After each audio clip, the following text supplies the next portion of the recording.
ഇന്ന് നമ്മൾ പഠിക്കാൻ പോകുന്നത് +1 ആൻഡ് +2 ഇംഗ്ലീഷ് ക്വസ്റ്റ്യൻ പേപ്പറിൽ റിപ്പീറ്റഡ് ആയിട്ട് വരുന്ന ഒരു പ്രധാനപ്പെട്ട ക്വസ്റ്റ്യനാണ് ലെറ്റർ ടു എഡിറ്റർ.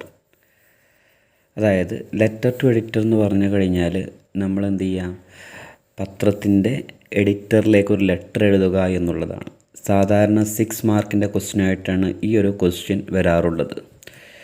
അപ്പോൾ നമ്മളുടെ ക്വസ്റ്റ്യൻ പേപ്പറിൽ ലെറ്റർ ടു എഡിറ്റർ എന്ന് കണ്ടു കഴിഞ്ഞാൽ എല്ലാത്തിനും സ്റ്റാർട്ടിങ്ങിലും എൻഡിങ്ങിലും എഴുതാൻ പറ്റിയ കുറച്ച് ലൈൻസാണ് ഇന്ന് നമ്മൾ പഠിക്കാൻ പോകുന്നത്. അപ്പോൾ നമുക്കത് എങ്ങനെയാണ് എഴുതുക എന്ന് നോക്കാം. അപ്പോൾ ആദ്യം നമ്മൾ വേണ്ടത് ഫ്രം അഡ്രസ്സാണ് കൊടുക്കേണ്ടത്. ഫ്രം അഡ്രസ്സ് എന്ന് പറഞ്ഞാൽ ആരാണോ ലെറ്റർ അയക്കുന്നത് അവരുടെ പേരാണ്. ക്ലിയർ ആയോ? അപ്പോൾ നിങ്ങൾക്ക് എന്ത് ചെയ്യാം, ഇത് ഇതേപോലെ പഠിക്കാം. ഞാനിത് ജസ്റ്റ് ഒരു എക്സാമ്പിൾ കൊടുത്ത് നിതിൻ എന്നാണ്. ഓക്കെ, ആദ്യം ഫ്രം അഡ്രസ്സ് എന്ന് എഴുതുക, എന്നിട്ട് എന്ത് ചെയ്യുക, നിതിൻ എന്ന് കൊടുക്കുക, എന്നിട്ടൊരു പ്ലേസ് കൊടുക്കുക, സൈലൻറ്റ് വില്ല ചെന്നൈ. അത് കഴിഞ്ഞിട്ട് ഒരു ലൈൻ ഔട്ടിട്ട് എന്ത് ചെയ്യുക, ഡേറ്റ് എഴുതുക, ഏത് ഡേറ്റ് എഴുതുക കുഴപ്പമില്ല.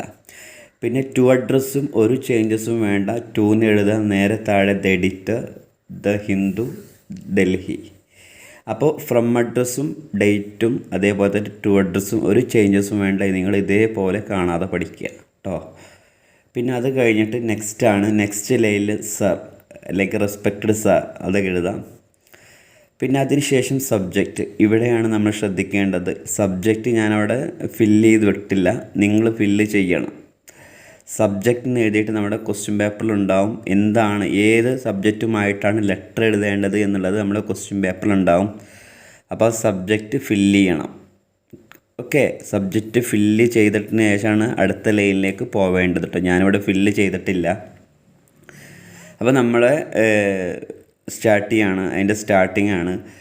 Through the columns of your esteemed news paper I would like to express my concern. ഇത് ഏത് ലെറ്റർ ടു എഡിറ്ററിൻ്റെയും സ്റ്റാർട്ടിങ്ങിൽ എഴുതാൻ പറ്റിയ ഒരു 2 ലൈൻസാണ്. നിങ്ങൾ ഇതേപോലെ കാണാതെ പഠിക്കണം. അതായത് എൻ്റെ മീനിങ്, ഞാൻ എൻ്റെ ഒരു അഭിപ്രായം പറയാൻ പോകുന്നു എന്നാണ് മീനിങ്. ഇത് നിങ്ങൾ നേരെ ഇതേപോലെ കാണാതെ പഠിക്കണം. പിന്നെ ഞാനിങ്ങനെ ബ്ലാങ്ക് ആക്കി വിട്ടിരിക്കണം. ആ ഭാഗത്ത് നിങ്ങൾ എന്ത് ചെയ്യുക, നമ്മൾ മുകളിൽ സബ്ജക്റ്റ് എഴുതിയല്ലോ, ആ സബ്ജക്റ്റിനെ പറ്റി നമ്മൾ എന്ത് ചെയ്യുക, ഡീറ്റെയിൽ ആയിട്ട് എഴുതണം. കാരണം 6 മാർക്കാണ്. അറ്റ്ലീസ്റ്റ് എന്ത് ചെയ്യുക, ഒരു പേപ്പറിൻ്റെ 1 സൈഡെങ്കിലും എഴുതേണ്ടി വരും. അപ്പോൾ മെയിനായിട്ട് 2 കാര്യം ശ്രദ്ധിക്കുക. ഒന്ന് സബ്ജക്റ്റ് എഴുതണം, പിന്നെ ആ സെൻറ്ററിലെ പാരഗ്രാഫിൽ നിങ്ങൾ സബ്ജക്റ്റിനെ പറ്റി ഡീറ്റെയിൽ ആയിട്ട് എഴുതട്ടോ. ഇനി last paragraph, I humbly request you to bring this serious issue before the public with sufficient data. പിന്നെ എനിക്ക് നിങ്ങളോട്, അതായത് ആ എഡിറ്ററോട് പറയുകയാണ്, എനിക്ക് നിങ്ങളോടൊരു ഒരു റിക്വസ്റ്റ് ഉണ്ട്. നിങ്ങൾ എന്ത് ചെയ്യണം, ഈ ഒരു സീരിയസ് ഇഷ്യൂ ജനങ്ങളുടെ മുന്നിൽ തുറന്ന് കാട്ടണം വിത്ത് സഫിഷ്യൻറ്റ് ഡാറ്റ, അതായത് വ്യക്തമായ പ്രൂഫോടുകൂടെ എന്ത് ചെയ്യണം, തുറന്ന് കാണിക്കണം എന്ന് പറഞ്ഞുകൊണ്ട് നമുക്ക് എന്ത് ചെയ്യാം, അങ്ങനെ എഴുതി ലാസ്റ്റ് ഭാഗം എഴുതാം. പിന്നെ ഇങ്ങനെ കൂടെ കൂട്ടിച്ചേർക്കാം, അതായത് ഈ ഒരു പ്രശ്നത്തെ എങ്ങനെയെങ്കിലും സോൾവ് ചെയ്യണം എന്ന് പറഞ്ഞുകൊണ്ട് നമുക്ക് എന്ത് ചെയ്യാം, ഈ ലെറ്റർ വൈൻഡപ്പ് ചെയ്യാം. പിന്നെ അതിൻ്റെ മാർജിൻ്റെ സൈഡിലായിട്ട് യുവേഴ്സ് ട്രൂലി എസ് ഡി എന്ന് പറഞ്ഞാൽ സിഗ്നേച്ചർ വിത്ത് ഡേറ്റ് എന്നാണ്. അപ്പോൾ മറക്കണ്ട, നിങ്ങൾ നിർബന്ധമായിട്ടും ഇത് കാണാതെ പഠിക്കുക തന്നെ വേണം. ഏത് ലെറ്റർ ടു എഡിറ്റർ എന്ന് കണ്ടു കഴിഞ്ഞാലും ഫസ്റ്റും ലാസ്റ്റും ഇതിൽ മെയിനായിട്ട് ശ്രദ്ധിക്കേണ്ടത് ഫ്രം അഡ്രസ്സും ടു അഡ്രസ്സും ചേഞ്ച് ചെയ്യേ വേണ്ട, നിങ്ങൾ അതേപോലെ എഴുതുക. സബ്ജക്റ്റ് ചേഞ്ച് ചെയ്യേണ്ടി വരും കേട്ടോ.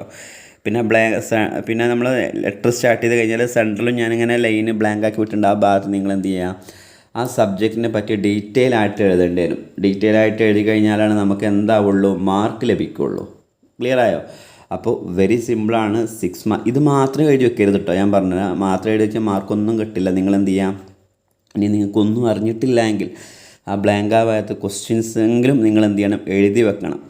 ക്ലിയർ ആയോ? ഇനി എന്തെങ്കിലും ഇതുമായി ബന്ധപ്പെട്ട ഡൗട്ട്സ് ഉണ്ടെങ്കിൽ നിങ്ങൾ എന്ത് ചെയ്യുക, ഈ ഒരു വീഡിയോൻ്റെ കമൻറ്റ് ബോക്സിൽ കമൻറ്റ് ചെയ്യുക. വീഡിയോ ഇഷ്ടപ്പെട്ട് കഴിഞ്ഞാൽ ലൈക്ക് ചെയ്യുക, കമൻറ്റ് ചെയ്യാൻ മറക്കരുത്.